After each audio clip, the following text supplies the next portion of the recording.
previous videos, we already explored the stories of the humans who survived encounters with the Yautja in the main Predator films. But a few important names were still missing. This time, the survivors didn't just face predators, they also fought against another deadly species, the Xenomorphs. In this video, we're going to revisit the fate of Lex Woods, one of the few humans who actually allied with the Yautja to battle a Xenomorph queen. We'll also dive into what really happened to the survivors of the Xenomorph outbreak in Colorado. And finally, I'll tell you about Quinn McKenna, the sniper who went toe-to-toe with an upgraded Predator and ended up leading the renewed Stargazer Project. 3 very different stories, but each one is absolutely worth exploring.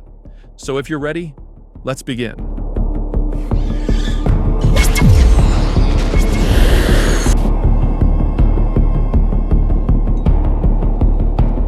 Before facing 2 of the deadliest creatures in the universe, Alexa, or Lex Woods, had already achieved one of the most difficult feats a person can accomplish. She was the youngest woman to ever summit Mount Everest without the use of supplemental oxygen. An explorer by vocation and an environmentalist by conviction, Lex was also the daughter of a renowned mountaineer. She built her reputation leading extreme expeditions across the Arctic and the Himalayas, and actively collaborated with environmental conservation groups. Lex was also a respected figure within the explorer community, not just for her courage, but for her discipline and leadership under the most extreme conditions. In 2004, while climbing the Khumbu Glacier in Nepal, she was approached by Max Stafford, a representative from Whalen Industries. He offered her a job guiding an expedition to Bouvet Island, where a mysterious heat signature had been detected beneath the ice. At first, Lex refused. The mission was clearly underprepared, but after giving it some thought, she agreed under one condition: that strict safety protocols be followed. From the beginning, Lex proved she was more than just a guide. She was the only one who prioritized the safety of the team over the discovery itself. Once on site, the team uncovered a buried temple, a pyramid built by the Yautja. It was a hunting ground designed for young predators to complete their rite of passage by hunting Xenomorphs, which they considered the ultimate prey due to their sheer danger. When the humans unknowingly activated the pyramid's defense systems, they disrupted the ritual, triggering the release of a Xenomorph queen and all the aliens that had been kept in stasis. The majority of the crew was wiped out in a short time, but Lex showed immense courage and intelligence throughout. After her teammate Sebastian was captured, and their leader Charles Whalen was killed while protecting her from a predator, Lex was left completely alone. That's when she came face to face with the young Yautja, known as Scar, the last of the 3 predators sent to complete the hunt. Instead of killing her, Scar recognized that Lex was not a threat. In fact, after witnessing her kill a Xenomorph and return his stolen tech, he saw her as a potential ally. As a gesture of respect, Scar armed her with a shield fashioned from a Xenomorph's skull and a spear made from its tail. Thus began the alliance between the human and the Yautja. Together, they infiltrated the hive to destroy the eggs and stop the alien queen. There, Lex found Sebastian, impregnated by a facehugger. She gave him a merciful death.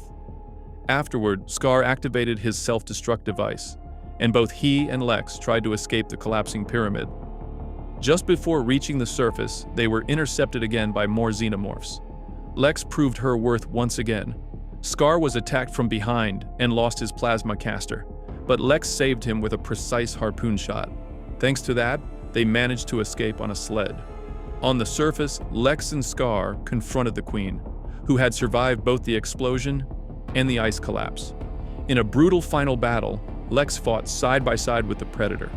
The Queen chased her to a water tower, and using a chain as an anchor, they brought the entire tower crashing into the ocean depths, finally defeating her. It's worth noting here that Xenomorphs can survive even the most extreme conditions, including the vacuum of space. So it's very likely that this queen remains alive, frozen at the bottom of the subantarctic ocean. Though they won the battle, Scar succumbed to his wounds. As a final gesture of recognition, an elder predator and his clan, uncloaked, retrieved Scar's body, and upon seeing the clan mark branded into Lex's cheek, which she earned by killing 2 Xenomorphs, the elder honored her as a warrior worthy of their species. He presented Lex with his ceremonial spear. The film ends with Lex alone, heading back toward a snow tractor to begin her return to the Whalen icebreaker. Although her story was never followed up in the sequels, we know from the official novelization that she survived and was rescued by her team. Years later, in the movie The Predator from 2018, we briefly see Lex's spear displayed inside Stargazer's lab, a strong indication that she was found and interrogated about the events in the pyramid and that her weapons were confiscated as evidence. Whether Lex willingly cooperated with Stargazer or was forced into silence remains unknown. Some fans speculate she may have become an advisor, much like Machiko Noguchi from the comics, a character who actually served as inspiration for the creation of Lex. Others believe she chose to disappear, staying completely off the grid. Regardless of what really happened, one thing is clear. Even though Alien vs. Predator isn't considered canon in either the Alien or Predator timelines, Lex Woods remains one of the most memorable, yet underrated characters in this crossover universe.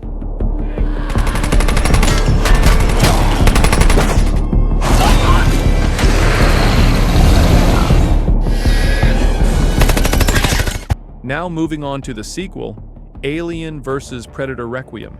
In this film, we actually get 4 survivors: the Howard brothers, Ricky and Dallas, along with young Molly and her mother, Kelly O'Brien, a member of the United States military. Unlike the isolated expedition to Bouvet Island, the Xenomorph outbreak this time occurred in a very different setting, the small, ordinary American town of Gunnison, Colorado. The chaos unleashed by the Xenomorphs was catastrophic, and the incident became one of the most devastating and heavily covered-up disasters in the Aliens vs. Predator universe. Out of the entire population, only 4 people made it out alive: brothers Dallas and Ricky Howard, soldier Kelly O'Brien, and her young daughter, Molly. Their story began in a very mundane way. Ricky was a pizza delivery boy who was frequently bullied by local thugs, and his older brother Dallas had just been released from prison for robbery. Kelly, meanwhile, had just returned home from a military deployment and was trying to reconnect with her daughter, who resented her for being away so long. None of them had the slightest idea that their town was about to become a war zone between deadly xenomorphs and a veteran predator known as Wolf. Everything started with the crash of a Yautja science vessel, which had unknowingly been infiltrated by a Predelian, a hybrid creature born from Scar's body. From that moment, the xenomorph outbreak spread rapidly and silently across the town. Humanity didn't stand a chance. The local police force was overwhelmed in mere hours. The military was slow to respond, and by the time they finally did, it was already far too late. That same day, Ricky was attacked by the bullies who constantly harassed him, but he also became one of the first people to witness a chestburster in action. Later on, he met up with Jessie, his love interest, at the school swimming pool.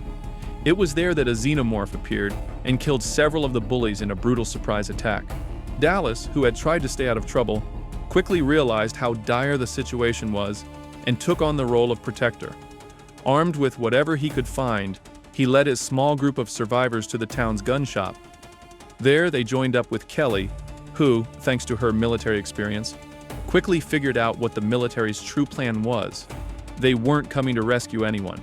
They were coming to wipe out all evidence with a tactical nuclear strike.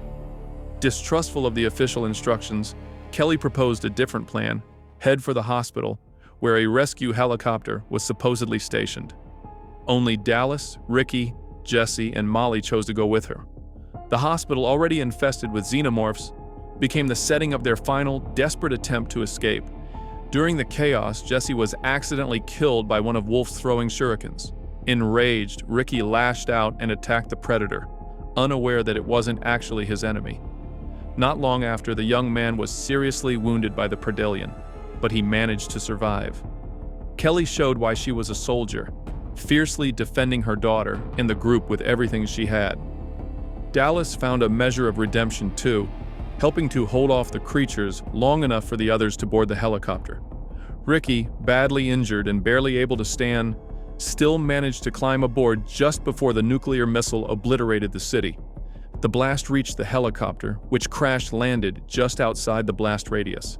When they regained consciousness, the 4 survivors were surrounded by military forces. The moment they handed over a Yautja weapon to the soldiers, it became clear that the government not only knew what had happened, They were already taking steps to cover everything up. Despite all the chaos, Ricky survived. Kelly comforted her daughter while the group was evacuated. Molly, who had lost her father that same night, found emotional refuge in her mother for the first time. Dallas and Kelly, both shaped by the horrors they'd endured, found an unexpected bond of mutual respect.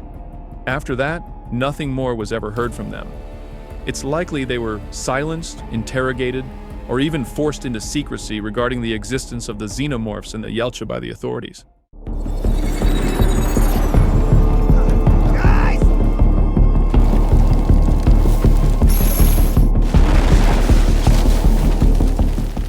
And finally, we come to Quinn McKenna, arguably the most unfortunate of them all.